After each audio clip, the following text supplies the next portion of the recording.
Olá, muito boa noite. Está no ar o Show Business, o mais tradicional talk show de negócios da TV brasileira. E no programa de hoje vamos receber o presidente da Mastercard no Brasil, companhia que está há mais de 50 anos no mercado. Marcelo Tangioni revela planos no Brasil e explica como a companhia se transformou em muito mais do que uma empresa de cartão de crédito. E também fala das mudanças no setor de meios de pagamentos no Brasil. Eu sou o Bruno Meyer e seja muito bem-vindo ao Show Business de hoje.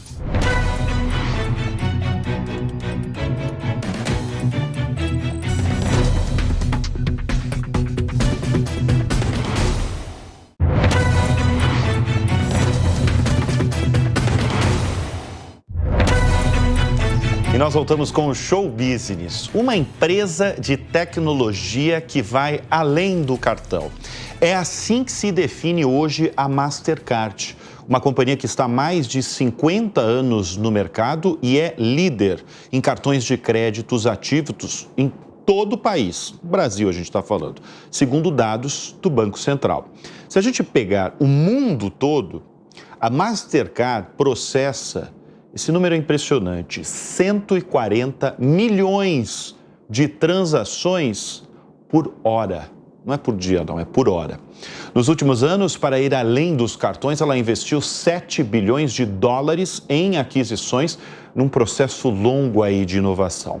À frente da companhia está um profissional com mais de 20 anos de empresa. É Marcelo Tangioni, o presidente da Mastercard no Brasil, nosso convidado de hoje no Show Business. Marcelo, obrigado pela presença aqui em nosso estúdio.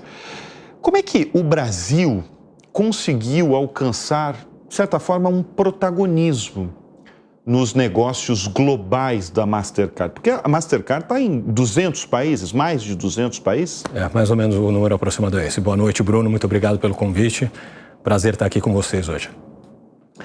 Agora me conta como é que o Brasil conseguiu. O Brasil, ele está em destaque? Ele está em destaque.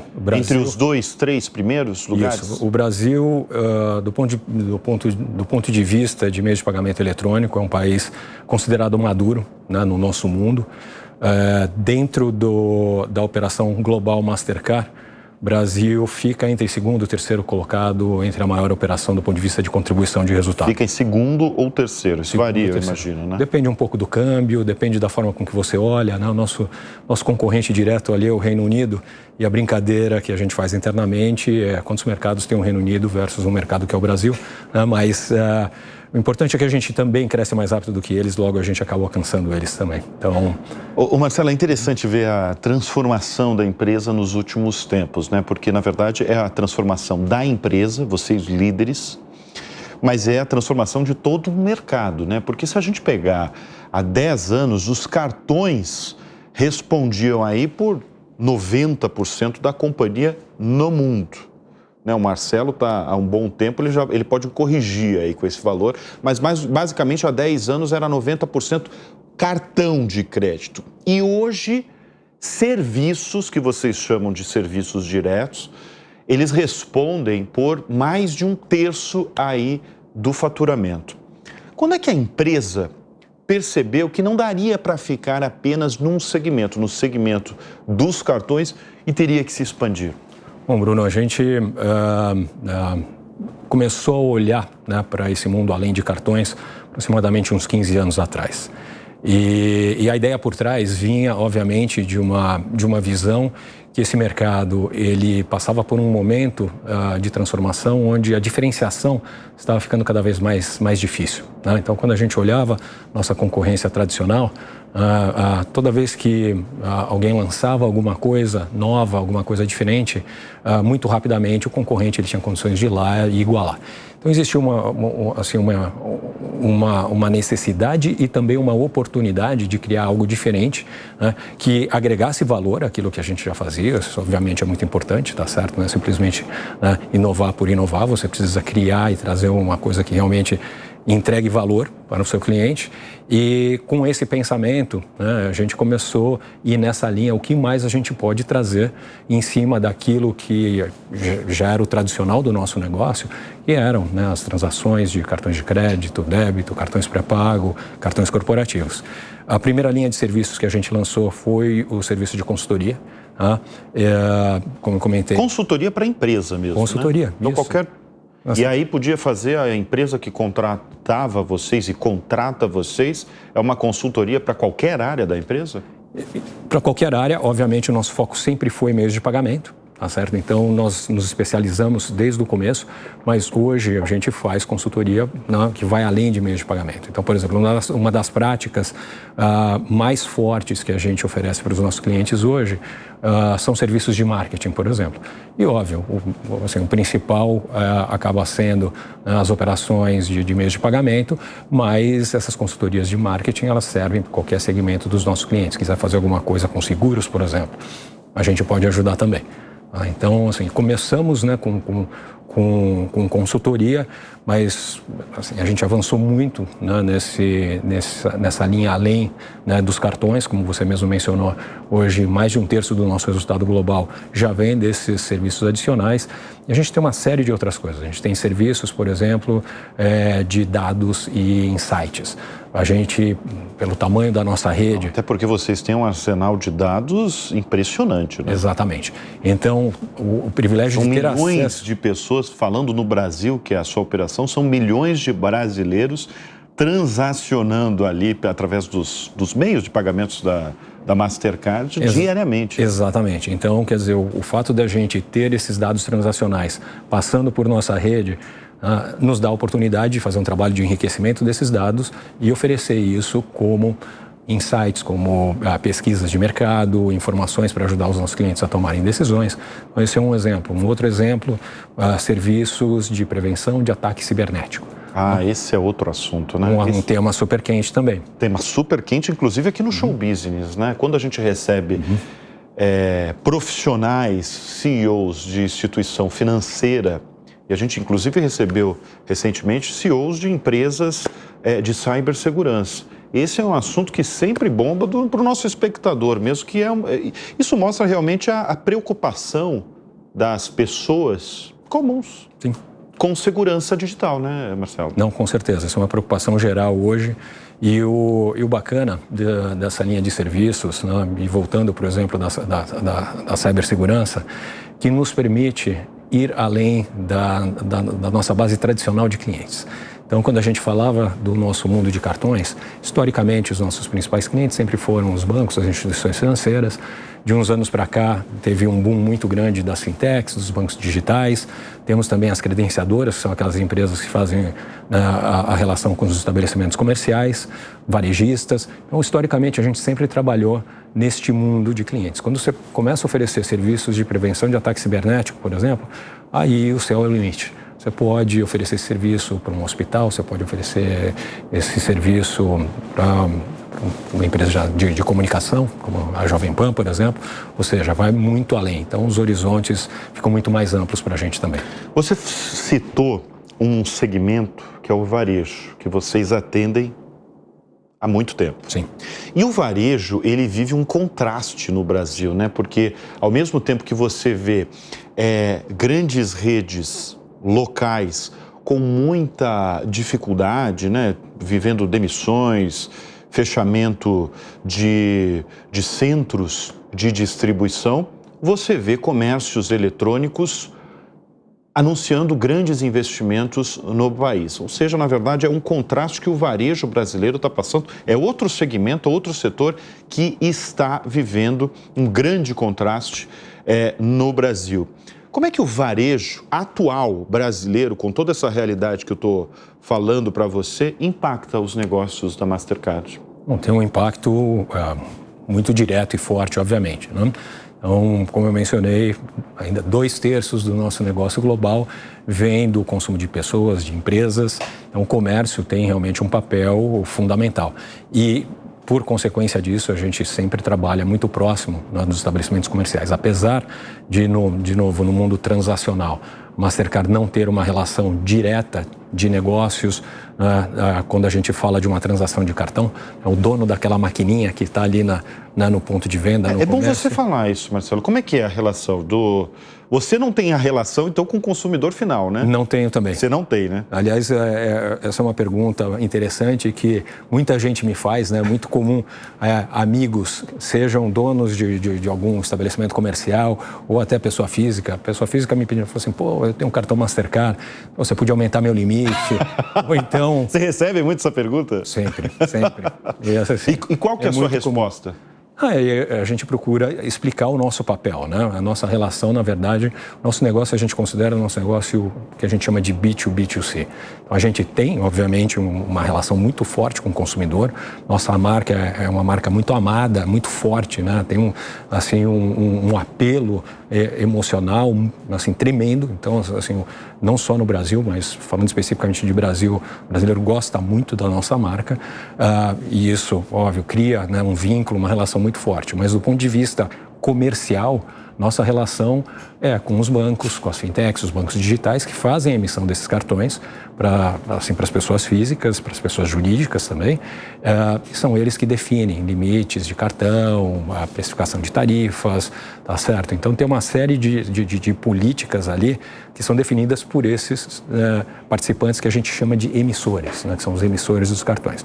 No lado do comércio, são as credenciadoras. Então, assim, hoje o Brasil tem assim, mais de 30 credenciadoras grandes que fazem essa relação direta com os comércios, mas isso não significa que a gente não tenha também oferta de serviços, como eu citei. Então, eu citei um exemplo aqui para você da cibersegurança, eu vou trazer um outro, que inclusive bem recente. A gente acabou de lançar em parceria junto com o McDonald's aqui no Brasil. Eles lançaram, na verdade, uma plataforma de recompensas chamada Meu Mac, e a infraestrutura dessa plataforma é uma solução Mastercard, certo? Faz parte dos realmente, eu apresentei vocês... mas, assim, eu não sabia, por exemplo, disso que você está me contando, essa parceria com o McDonald's, por exemplo. Realmente vocês viraram uma empresa de tecnologia, né? Nós somos uma empresa de tecnologia. Muito mais do que de meios de pagamento. Quer dizer, continuam sendo uma empresa de meios de pagamento, que está na essência, né, da empresa. Sim. Mas viraram realmente uma empresa de tecnologia, né? É isso. E mesmo falando de pagamentos, uma mensagem muito importante também. A gente acredita em escolha, a gente acredita em trilhos múltiplos, certo? Então, de novo, a imagem da Mastercard, por razões óbvias, sempre esteve muito associada a cartões, quando a gente fala de meios de pagamento. Mas a gente acredita muito no pagamento entre contas também. Então, parte desses 7 bilhões de dólares de investimentos que a gente fez em aquisições, que você mencionou na abertura, foram em empresas onde a Mastercard ela propicia toda a infraestrutura de pagamentos entre contas. Você, por exemplo, você quer fazer um pagamento, sei lá, para alguém da sua família, quer enviar para alguém, você quer fazer uma compra, né, sem utilizar cartão, utilizando um pagamento direto da sua conta. Então, assim, a gente já participa, a gente já oferece esses serviços não só de infraestrutura, mas a parte de aplicativos e serviços de valor agregado também, independente, de novo, do trilho, seja um trilho de cartão ou um trilho de pagamento entre contas. Com tanta transformação dentro de uma empresa do porte de vocês, eu imagino que vocês mudaram também o perfil das pessoas internas nos últimos tempos, né, Marcelo? Sim, isso é. Eu estou te chamando de importante. Marcelo, às vezes estou te chamando de Tangione. É Tangione ou Marcelo? Você pode ficar à vontade. Assim, no mercado, Tangione é o mais comum. É o mais comum. Então vou continuar como Tangione, que às vezes falo Marcelo, agora vou Tangione. Mas vamos falar teve uma mudança ali no perfil mesmo dos profissionais que trabalham com vocês? Teve bastante. Eu tenho o privilégio de estar nessa indústria já há bastante tempo, né? E ter acompanhado bastante assim, essa transformação. No começo, né, quando você olhava, inclusive, do ponto de vista de celeiro de contratações, tal, né, para a nossa indústria, não só Mastercard, falando da indústria de uma forma geral, você tinha uma formação muito forte vindo de mercado financeiro. Né? Esse era, aliás, eu vim do mercado financeiro. Você veio do mercado financeiro, né? Do Bank Boston, né? Do Bank Boston, isso. Trabalhei 10 anos no Bank Boston antes de vir para a Mastercard. E E era basicamente isso era muito comum. De lá para cá, óbvio, o mercado financeiro ele continua sendo uma fonte importante, né, de formação de talento, né, para a nossa indústria de meios de pagamento, mas começa a ter uma versatilidade muito maior também. Certo? Então, assim, por exemplo, você começa a falar de tecnologia, você tem que expandir, não basta você focar em tecnologia bancária. Né? A gente está falando aqui de programas de lealdade, por exemplo.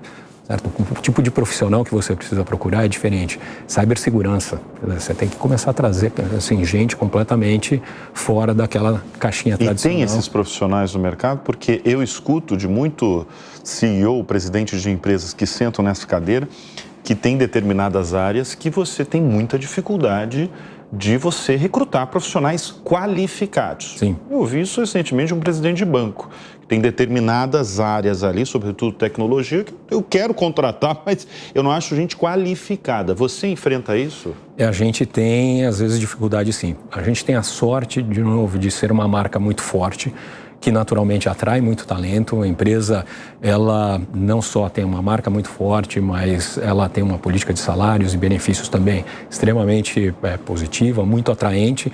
Isso nos ajuda bastante. Mas existem desafios, algumas áreas mais do que outras. Voltando à cibersegurança. Certo? Quando você olha a cibersegurança, é um dos desafios onde a gente encontra para achar gente para poder, não só gente, mas como você mencionou, gente já preparada, pronta.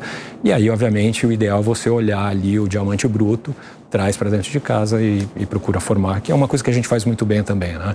Eu tive, de novo, eu passei por essa experiência, né? Eu sou um produto do desenvolvimento de talentos da Mastercard, né? Entrei na Mastercard há mais de 20 anos atrás. Que cargo você tinha quando você entrou? Eu entrei como diretor de marketing. Ah, mas você já entrou como diretor. Eu já tinha 10 anos de banco. De banco, exatamente. Então, exatamente. Então, mas aí você se desenvolveu, né? Me desenvolvi, né? E saí para fora do Brasil 2 vezes, né, durante esse período. Passei por diversas áreas lá dentro. Você ficou muito tempo fora, né? Fiquei. Metade desses 21 anos eu fiquei fora do Brasil. E nos Estados Unidos? Nos Estados Unidos, as 2 vezes. A primeira experiência na nossa matriz em Nova York e a segunda, mais recentemente, em Miami, no nosso escritório regional. É um contraste abissal o setor financeiro dos Estados Unidos com o setor financeiro brasileiro, né, Todiani? O sistema financeiro brasileiro, ele é um dos mais avançados do mundo, né?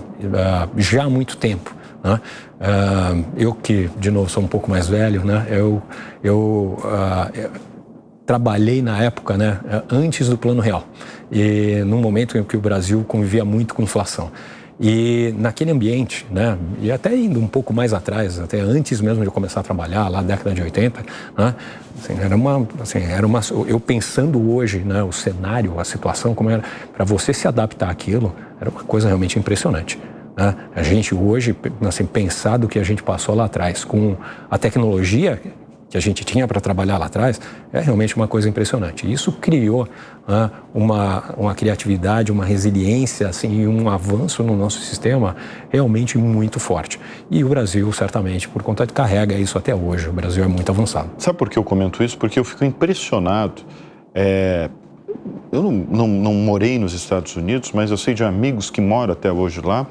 Por exemplo, você paga um aluguel com um cheque, por exemplo, que às vezes demora para um proprietário. Você passou por isso? Passei por isso. Que demora para um proprietário pegar o pagamento do aluguel, por exemplo.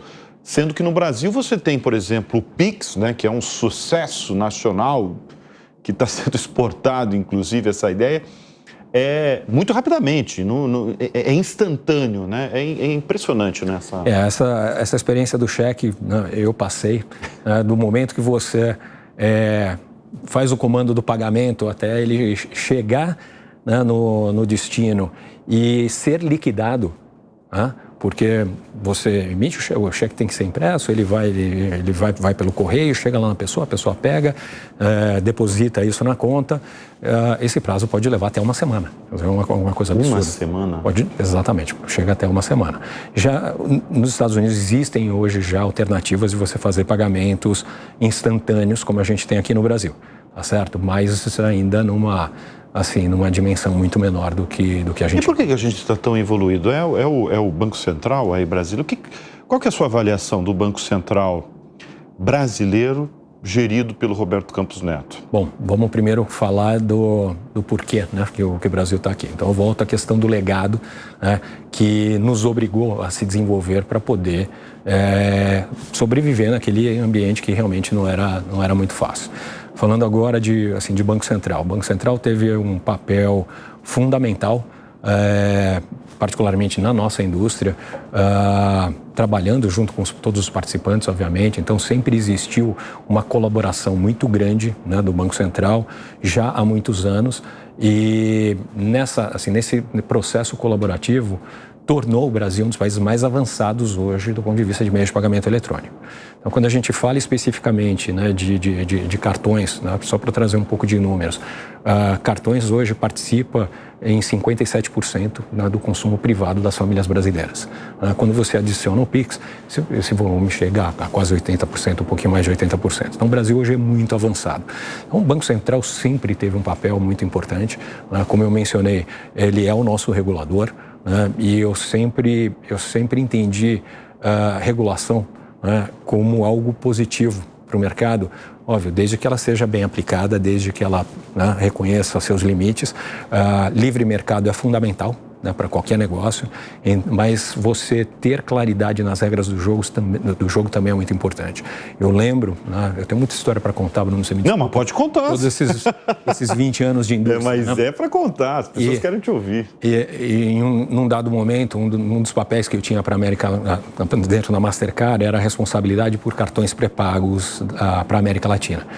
E não existia cartão pré-pago na América Latina naquele momento, já existia nos Estados Unidos, um pouco na Europa, e a gente tinha que trazer isso para a América Latina, e obviamente o Brasil, pelo tamanho, pujança e importância, era um principal mercado que eu queria lançar esse produto, e a gente tinha uma dificuldade muito grande justamente pela falta de regras claras. Então, os participantes da cadeia, investidores, pessoas que estavam olhando para esse negócio, não tinham a segurança de investir em algo que não existia perante a legislação, não estava claro dentro do Banco Central.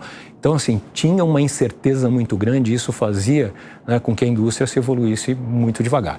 E naquela época, a gente até, através da nossa associação, a ABEX, né, Associação de Meios de Pagamento do Brasil, que a gente participa, a gente meio que criou lá uma autorregulação, meio que para estabelecer alguns parâmetros, meio que se adiantando a uma coisa que depois o Banco Central veio a fazer, e isso ajudou demais, né? Justamente por definir as regras, dar um pouco de direcionamento, então as pessoas começaram a sentir um pouco mais de segurança, e aí o produto cresceu, e hoje é um produto de extremo sucesso, muito grande, né? Você tem vários bancos digitais, né, que usam cartão pré-pago, né, para relacionamento com seus clientes, ou seja, e esse negócio acabou estourando. Então, o papel do regulador, ele sempre é muito importante e, particularmente, o regulador no Brasil ajudou bastante, né?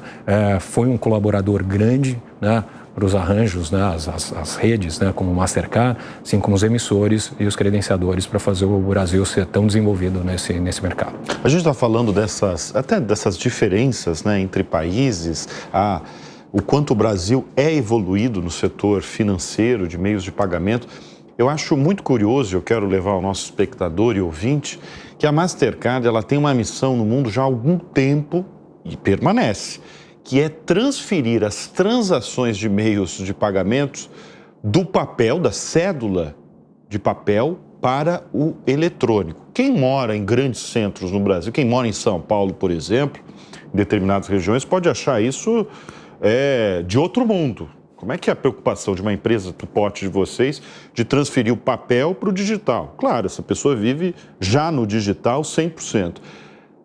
Essa é uma preocupação global da companhia. Como é que é no Brasil isso? Vocês também estão preocupados nessa mudança da cédula do papel para o digital? Tem muita gente ainda transacionando na cédula de papel? Bom, primeiro falar um pouco de Mastercard Global, né? Nossa missão global é o mundo além do dinheiro, tá?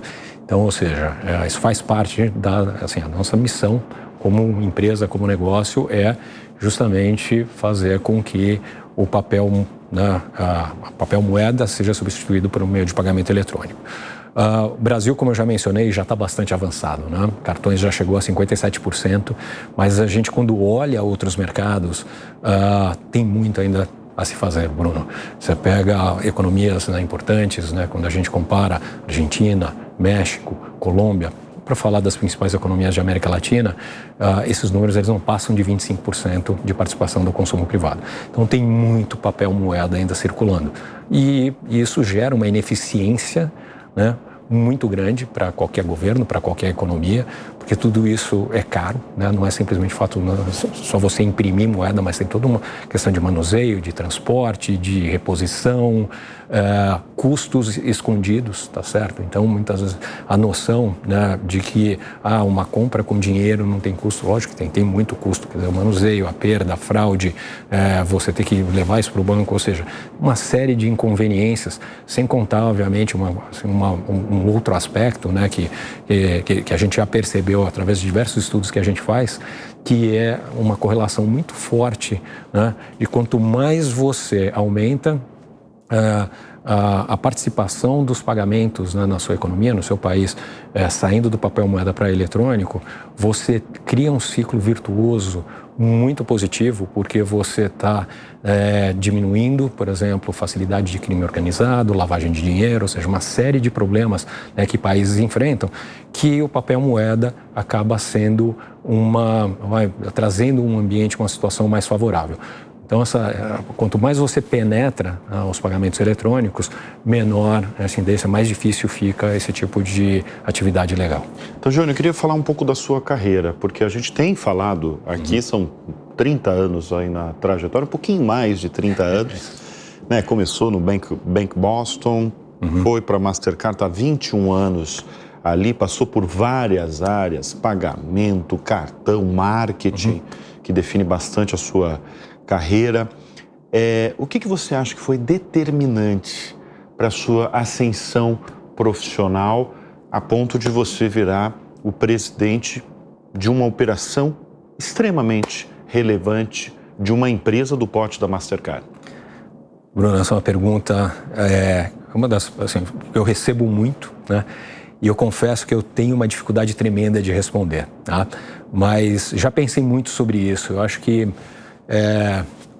talvez o que tenha me definido, né, ao longo da minha carreira tenha sido assim, acho que o que a gente, desculpa, eu vou usar um termo em inglês aqui, mas assim, ser rounded, alguém que seja talvez eclético.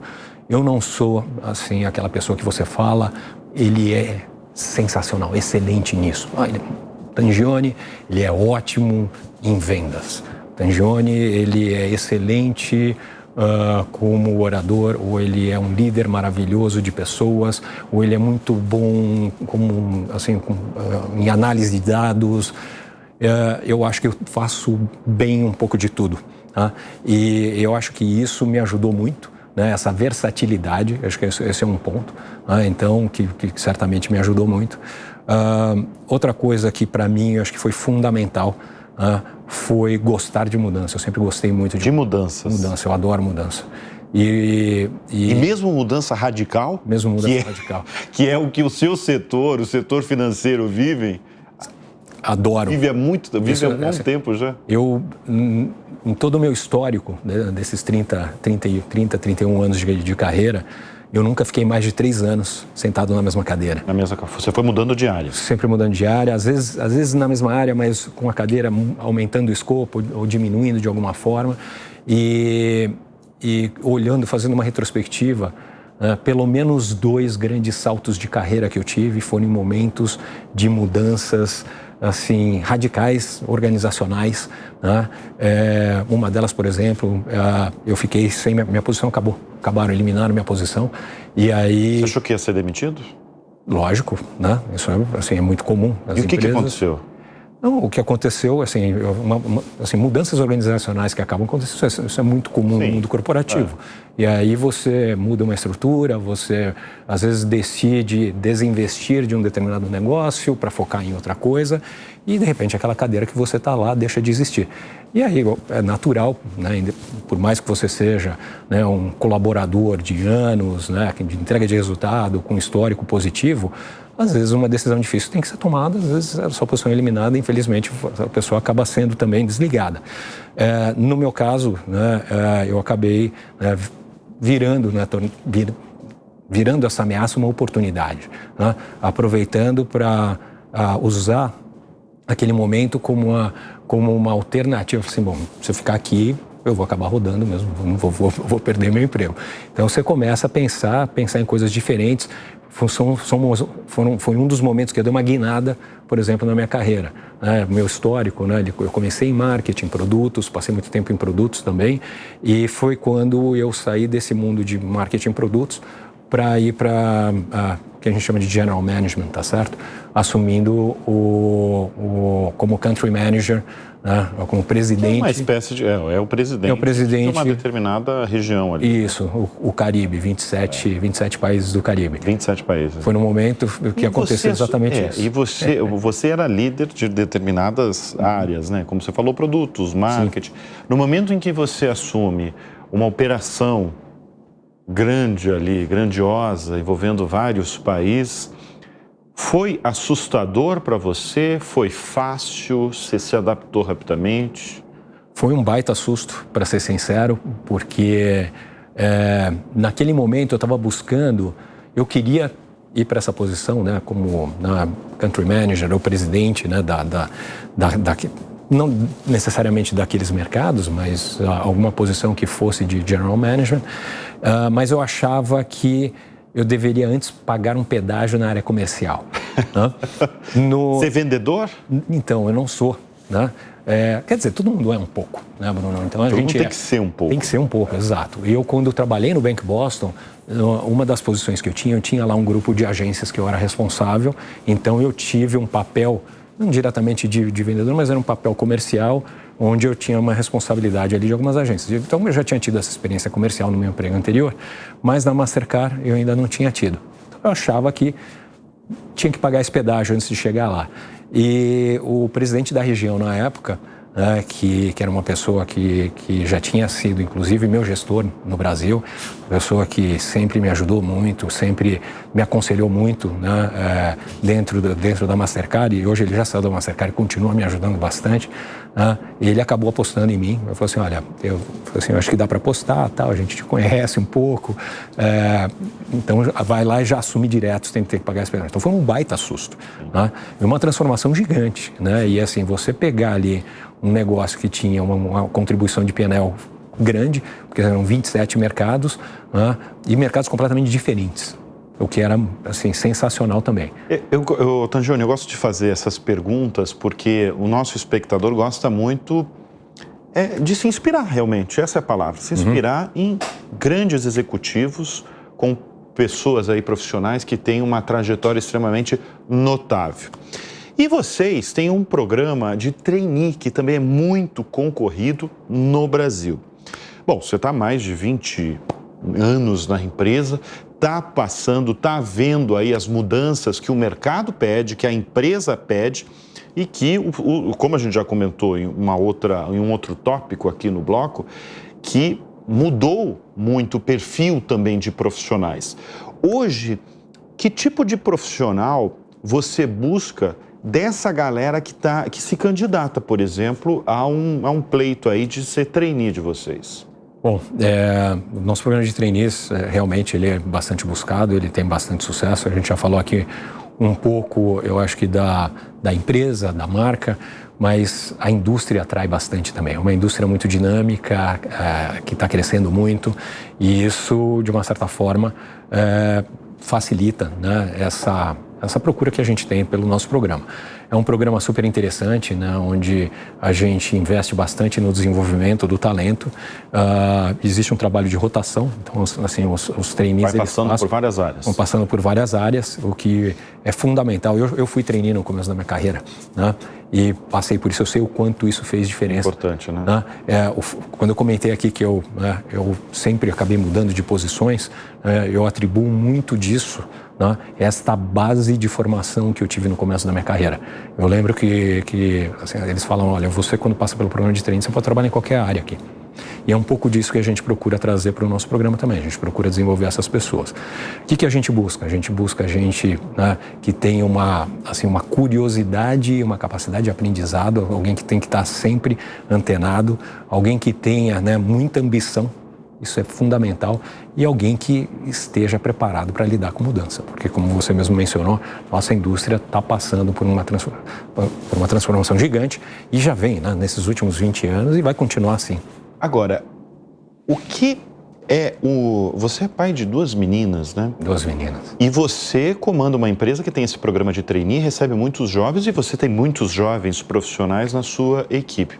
O que é melhor e o pior dessa nova geração que está vindo? O que é melhor e o que é pior? O que eu gosto muito dessa geração acho que tem um tema de responsabilidade social, que eu acho que é uma coisa muito, muito bacana, muito interessante e talvez seja um dos grandes aprendizados que eu tenho dentro de casa. É mesmo?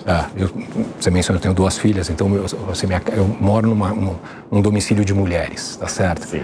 E eu aprendo muito com elas, né? Em vários aspectos, mas eu acho que esse tema da responsabilidade social eu acho muito importante.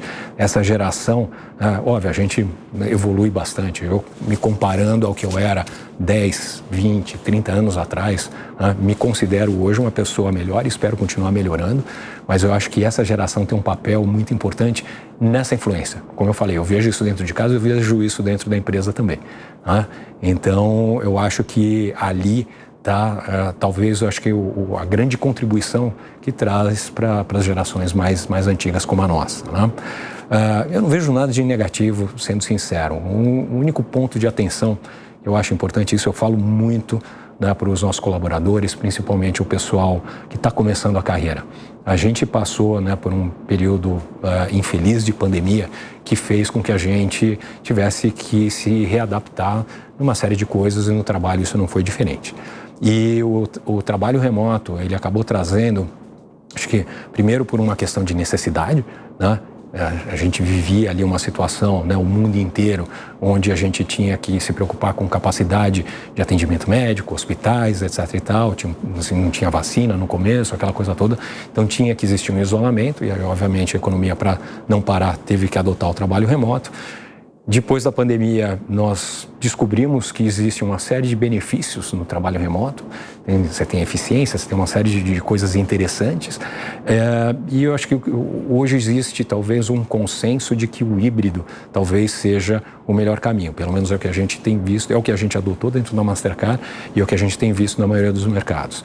E eu acho que o único ponto de atenção que eu normalmente trago para essas pessoas que começaram a carreira recentemente ou que estão começando agora é para não perder a visão de quão importante é a relação pessoal. O presencial, o tete-a-tete, a coisa do vamos tomar um cafezinho junto, o esbarra no café, hoje vamos almoçar junto, o que você vai fazer, entendeu? Estar lá, ser visto, aprender, respirar, vivenciar a cultura, isso é muito importante. Porque essa geração nova acabou entrando no mercado de trabalho numa situação diferente e não tem essa perspectiva de passado que a gente tem. E, principalmente no mundo corporativo, essa questão do relacionamento pessoal, tete-a-tete, é muito importante ainda. Então, esse é o único ponto de atenção. Muito legal. É porque muita gente, por exemplo, quem estava na faculdade na pandemia e se jogou no mercado de trabalho, já viveu outra coisa, né? Mas é importante essa sua declaração. Exato. Olha só, falando de profissional, a gente tem uma pergunta de uma profissional que trabalha na Mastercard Brasil e tem uma pergunta para você, Tangione. Opa, legal. Vamos lá. Vamos ver.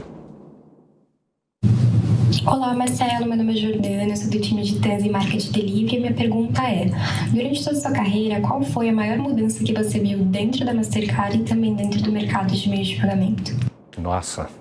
Muita, Tantas né? Como mudanças. você falou, muito. Mas ela perguntou, olha, Putz, vamos lá. Que é setor e empresa também, né? Setor e empresa. Que talvez pode ser, a mesma resposta. Estou tentando te ajudar aí nessa pergunta. Legal, vamos lá. Eu acho que na Mastercard foi o nosso IPO.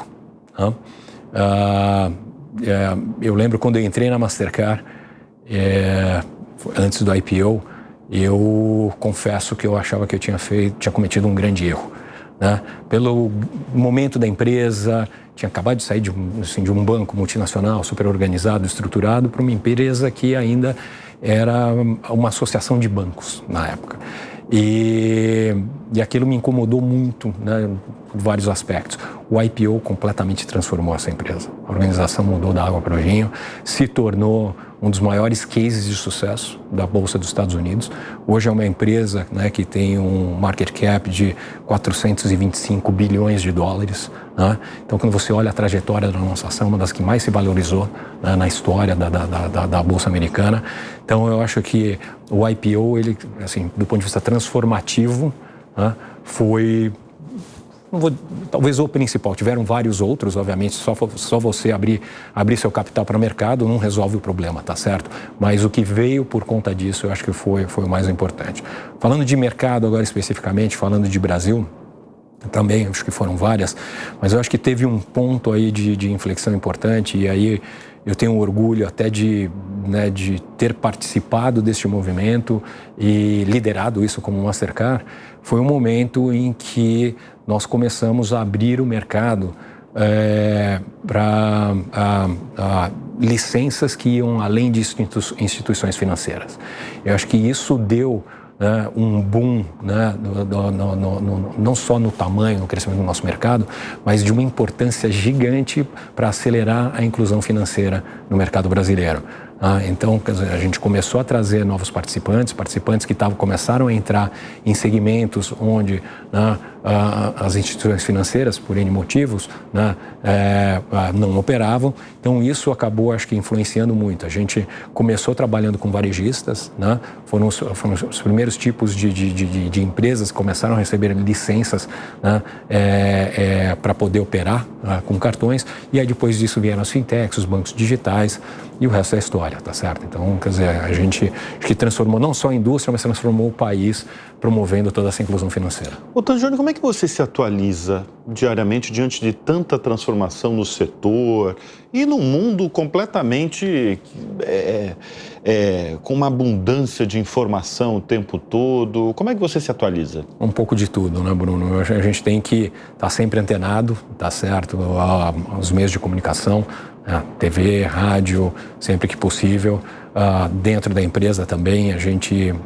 Óbvio que lá a gente tem todo um clipping que facilita também, mas não é só notícias, né? A gente tem que estar sempre estudando, então sempre pesquisando, indo atrás de coisas novas. Assim, não posso te trazer aqui, eu falo assim, não, eu faço isso, faço aquilo. É um pouco de tudo, porque você tem que estar sempre de olho aberto para tudo que está acontecendo, né? Olha só, o Show Business vai fazer uma rapidíssima pausa e volta logo mais em instantes com mais um bloco de entrevista. Até já.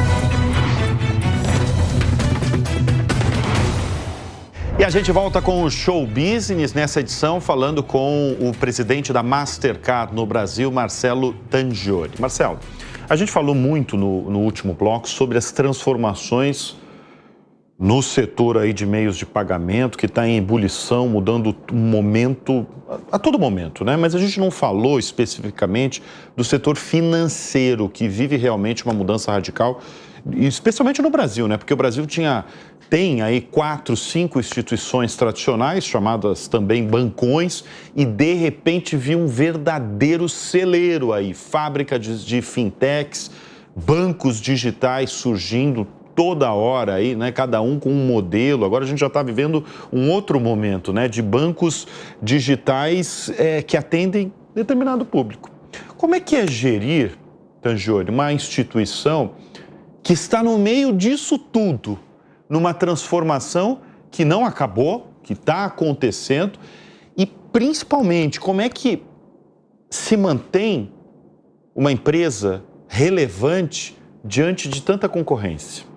Bom, concorrência é sempre muito positivo, né? A gente sempre fala dentro da Mastercard que a gente adora a concorrência, a gente entende que concorrência ajuda na inovação, ajuda na eficiência, né? Tira todo mundo, né, da zona de conforto, exatamente. E essa concorrência que você mencionou acontece no mundo dos bancos, acontece no nosso mundo também, tá certo? Isso acontece em todos, né, acho que em todos os setores hoje em dia. Eu acho que é uma tendência que vai muito além do nosso negócio. Então, acho que a gente enxerga isso de forma muito positiva, né? Parte do nosso papel, né, como gestor do arranjo é justamente, né, fazer com que a gente tenha regras para que o sistema, né, ele opere de forma não só equilibrada, mas que cresça de forma sustentável também. Então, óbvio que a nossa vida acaba ficando um pouco mais complexa, é muito mais fácil você gerenciar, né, um mercado com, sei lá, 10, né, participantes do que pegar um mercado com 100 participantes. Mas esse é o papel e, inclusive, esse é o valor que a gente traz para esse negócio. Acho que um dos grandes diferenciais, né, do nosso negócio, além dessa questão do papel da franquia, né, de estabelecer as regras para manter o equilíbrio e o crescimento sustentável, a gente tem um papel importantíssimo de conectar todo mundo. Nós somos uma rede, né? Então, você imagina, para pensar que beleza, né? Você pega um cartão emitido no Brasil, você viaja, você vai para Tailândia, entendeu? Passa suas férias, você vai lá, passa seu cartão, encosta seu cartão lá num terminalzinho, em questões de segundos, aquela transação foi aprovada, a sua compra foi feita, tá certo? Essa transação, a viagem que ela faz, né, e a quantidade de participantes que atuam naquela transação, esse é um pouco do nosso papel, né? Acho que é a beleza do sistema. Bom, você está falando a beleza aí da concorrência, né? Isso. Que faz parte da cultura aí de vocês, né? Sem dúvida. Nem todo mundo gosta, assim, de tanta concorrência assim. Outras empresas, outros profissionais não são tão favoráveis aí à concorrência. Mas deixa eu falar de um concorrente. Quem que é hoje o grande concorrente da Mastercard? O dinheiro. O dinheiro? O dinheiro, o papel moeda. O papel moeda? Esse é o principal concorrente da gente. Mas no Brasil, você falou no último bloco que a gente está bem mais evoluído aí do que os outros países. Então, o Brasil, concorrência de vocês não é tão acirrada, porque cada vez mais diminuindo, né? Diminui, mas tem muito espaço ainda para crescer, né? Eu comentei que a gente hoje penetra em 57%, né? Tem muito para avançar ainda, tem muita oportunidade. Quando a gente fala, por exemplo, de pagamentos de empresas, pequenas e médias empresas, ali tem um espaço gigante, ou seja, existem outras áreas que vão além do consumo privado também. Então, esse continua sendo o nosso principal concorrente. E o Pix? Então, o Pix, ele é uma pergunta... Ele é um grande concorrente aí de vocês? Ele, além de concorrente, ele também é um parceiro, tá? Então, é importante a gente entender isso. Eu comentei aqui o papel fundamental que a nossa indústria teve na inclusão financeira, na aceleração da adoção de canais digitais. Isso a gente já vem fazendo há muitos anos. O Pix, ele veio ser um colaborador nessa missão que a gente tem. E uma coisa muito importante que o Pix fez, e as pessoas normalmente não perguntam, assim, elas enxergam a questão da concorrência, que é verdade, ele está lá, é mais uma opção para o comércio cliente, ou para a pessoa física na hora de pagar, mas o Pix, ele aumentou muito o bolo também, porque ele ajudou, ele acelerou essa inclusão financeira. Então, Democratizou, ele trouxe mais gente para dentro do sistema. Então, aquela pessoa que antes não usava meios de pagamento eletrônico e aí precisou, ou por algum motivo, porque estava recebendo algum benefício social, ou porque precisava aumentar suas vendas, né? Começou a utilizar o Pix. Para ele usar o Pix, ele teve que abrir uma conta em algum lugar, né? Seja um banco ou uma fintech. A partir do momento que ele abre essa conta, ele recebe um cartão, né? E a gente tem estudos que mostram, né, que o cliente, ele começa, por mais que ele comece utilizando o Pix, existe uma graduação natural de utilização de produtos. Ele começa utilizando o Pix, aí ele começa a usar o cartão de débito, ele começa a enxergar, né, alguns benefícios, fala assim, pô, eu vou no ponto de venda físico. É uma evolução mesmo do Pagar por aproximação é muito mais simples do que ter que abrir meu aplicativo, colocar senha, aquela coisa toda. Você pega o cartão, você vai lá, se aproxima e vai embora, muito rápido. Aí você tem um segundo passo, que é, de repente, essa pessoa que começou a ser incluída, aí, de repente, tem um limite de crédito, recebe um cartão de crédito também, já começa a usar cartão de crédito. Então, o Pix, óbvio, ele tem essa questão, né, da concorrência, que a gente, de novo, a gente acha super bem-vindo, né, mas ele também contribuiu bastante, né, nessa questão de ampliar o tamanho do mercado. Foi bom para todo mundo no final. Né? E a gente enxerga também oportunidades de contribuir, inclusive com o Pix. Eu mencionei que boa parte dos 7 bilhões das aquisições foram empresas parecidas com o Pix. A gente faz o Pix, por exemplo, Reino Unido, quem faz o Pix lá somos nós. Nos países nórdicos, quem faz o Pix deles lá também é a Mastercard.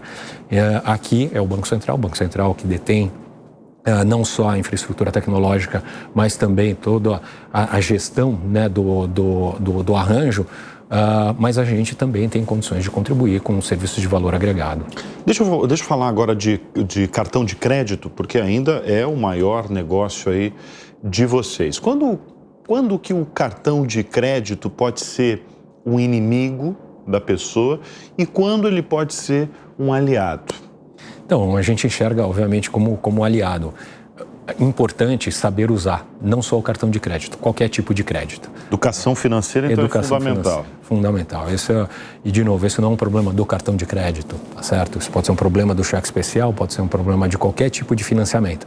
Mas é muito importante, isso é uma coisa, faz parte, acho que da missão, todo o sistema financeiro, e a gente, nesse caso, apesar de não ser uma instituição financeira, a gente se inclui nessa missão de ajudar nessa educação, no consumo consciente, né, no uso do crédito, porque o crédito é super importante. Você ter ali uma linha de crédito, algo que te possibilite uma alavancagem, uma possibilidade de você fazer um investimento, uma compra daquilo que você precise, é fundamental. Mas, se você não souber usar, isso passa a ser nocivo. Mas, de novo, não é um problema do cartão de crédito específico, mas da relação do consumidor com o crédito de uma forma geral. Né? Educação, aliás, é uma pergunta que eu tenho para fazer para você. Educação financeira, na verdade, devia ser ensinada em escola, né? Concordo plenamente. Escola pública, escola privada. Mas as empresas, elas têm um papel aí na educação financeira? Tem, e assim, não só, né, a Mastercard, mas a nossa associação, a Abex, os nossos clientes, todos, a gente sempre se preocupa muito com isso, porque a gente sabe que o uso consciente, né, do crédito é fundamental para todo mundo, né, para a economia, para as pessoas, para a população e, obviamente, para o nosso negócio também. Bom, a gente tem mais uma pergunta aí de um funcionário da equipe aí do Tangione, diretamente para o CEO da empresa. Vamos acompanhar. Fala pessoal, meu nome é Lucas Fembrana, eu sou analista sênior de Business Development aqui na Mastercard Brasil. E Tangione, minha pergunta para você é qual conselho você daria para alguém que está querendo construir sua carreira em um mercado que está em transformação, assim como é o nosso? Lucas Fembrana, esse é um tipo de pergunta que eu recebo muito dos nossos espectadores com os convidados do show business. Quem faz parte do show business é alguém que sempre é muito bem sucedido na carreira e na atual posição. E muita gente faz essa pergunta que o Fembrana fez. Bom, o Lucas, ele até qualificou o momento da indústria, né? Transformação. Então, acho que o principal conselho, né, que eu daria é você realmente estar preparado para não só encarar essa transformação, mas se antecipar e liderar essa transformação. Que eu acho que isso é uma coisa muito importante. Assim, a oportunidade que a indústria, que esse mercado oferece de desenvolvimento é uma coisa gigante. E aí, falando especificamente de Mastercard, né, isso é uma coisa também que eu falo muito lá dentro. Né? A gente tem o privilégio de trabalhar numa indústria que cresce a 2 dígitos desde que eu entrei e continua crescendo, né, a 2 dígitos. Tem uma oportunidade, né, ainda de crescer muito grande. A gente trabalha com um serviço de tecnologia que gera um impacto positivo, então isso acho que traz também, né, acho que um sentimento de orgulho muito grande de quem trabalha nessa indústria.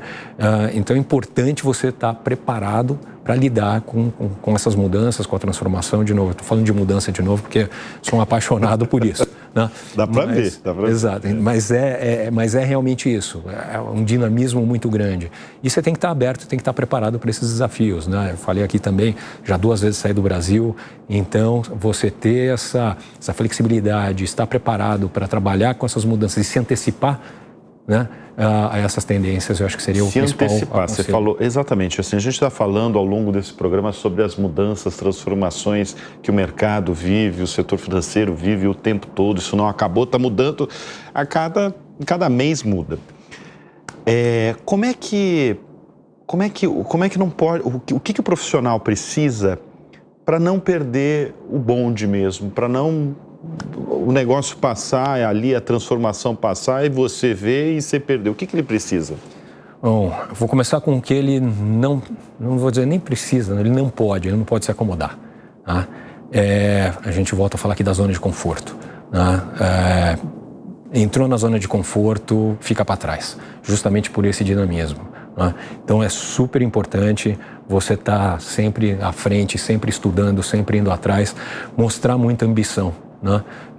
Esse ambiente que a gente vive, não só de indústria, mas de Mastercard, a Mastercard acho que tem um lado muito bacana do ponto de vista de cultura. É uma empresa, eu chamo de inclusiva, mas num conceito ampliado de inclusão que vai além da inclusão, né, social, de gênero, de raça. Eu digo, é isso também, tá? A gente tem muito orgulho por isso, mas no sentido de ser uma empresa de linhas hierárquicas praticamente inexistentes. As pessoas têm acesso, né, ao C-Level, às grandes lideranças da empresa. Então, e a empresa oferece muito esse espaço. Né? Agora, por outro lado, espera que esse espaço seja ocupado também. Tá? Então, é importante que a pessoa ela realmente não se acomode e que tenha uma postura não só ambiciosa, mas de se atirar, ir lá e querer crescer e ocupar esses espaços. Eu acho que isso é muito fundamental. Você falou no último bloco que uma pergunta que você escuta nas ruas, não sei se são seus amigos, se são pessoas que descobrem que você é o presidente da Mastercard, fazem, que é sobre a taxa o limite do cartão de crédito, né? Mas eu imagino que também, e isso aparece em pesquisas que a Mastercard inclusive nos enviou para a produção aqui do Show Business, que uma preocupação do brasileiro, imagino que é no mundo todo, mas essa pesquisa é brasileira, sobre segurança. Sim. Né, sobre segurança digital. O que vocês têm feito para garantir a segurança dos clientes? Bom, a maior parte dos investimentos e aquisições que a gente fez são para trabalhar em cima dessa questão da segurança. Né? Vou trazer alguns exemplos, né, do que a gente faz aqui, desde serviços mais tradicionais. Então, quando uma pessoa faz uma transação com um cartão, o emissor deste cartão, né, que recebe, né, essa transação, ele recebe ali com um score, uma nota que a Mastercard, né, através de novo, voltamos àquela análise de dados que a gente tem, todos aqueles dados que a gente tem, inteligência artificial. A gente usa muito a inteligência artificial para isso.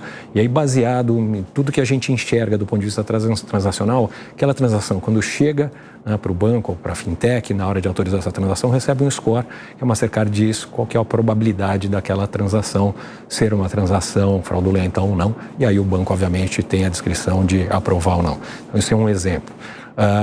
Falando ainda de segurança, né, além dessa análise de dados transacionais, inteligência artificial, nenhum que eu gosto muito, né? Quando a gente informa de novo o emissor do cartão da probabilidade de que aquela transação é realmente daquela pessoa. Então a gente olha, por exemplo, a forma com que você segura o seu celular, tá certo? A inclinação do seu celular, para saber se é você ou não que está fazendo aquela transação. A forma com que você digita.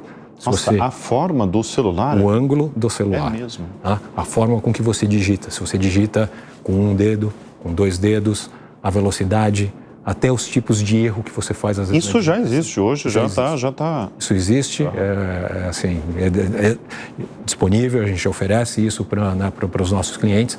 Ou seja, são tecnologias de prevenção, né? A fraude e segurança, que a gente entende que é fundamental. O meio de pagamento, ele pode ser o mais inovador, ele pode ser o mais bacana, bonito, fácil, sem fricção, mas se ele não tiver segurança, ele não existe. Segurança é a base de qualquer meio de pagamento. Até porque tem a confiança também do consumidor, né?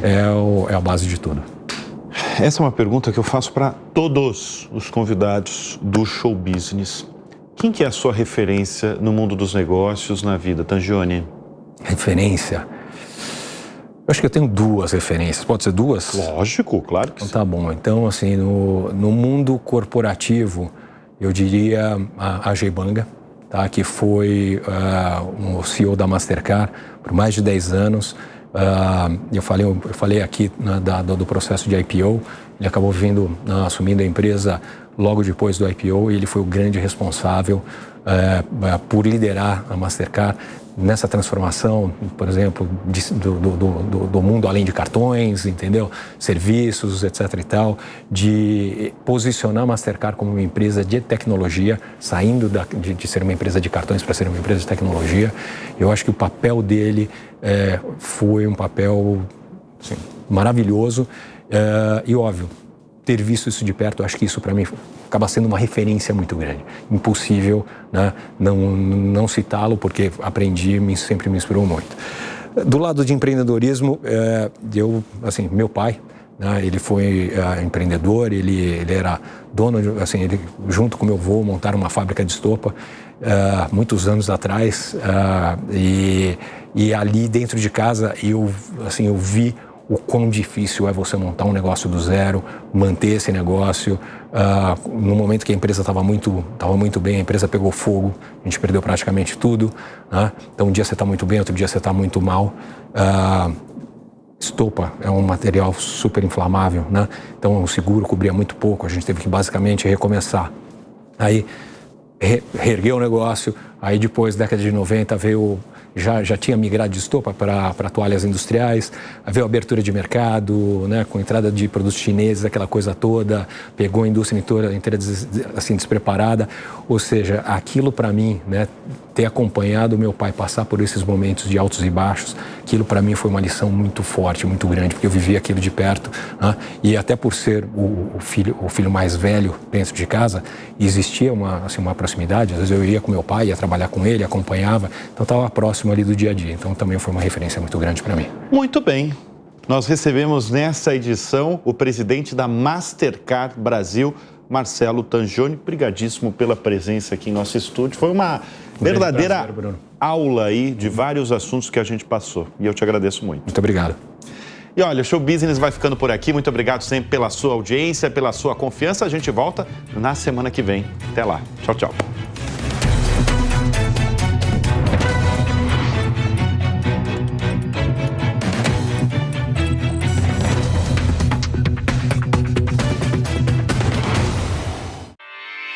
Realização Jovem Pan News.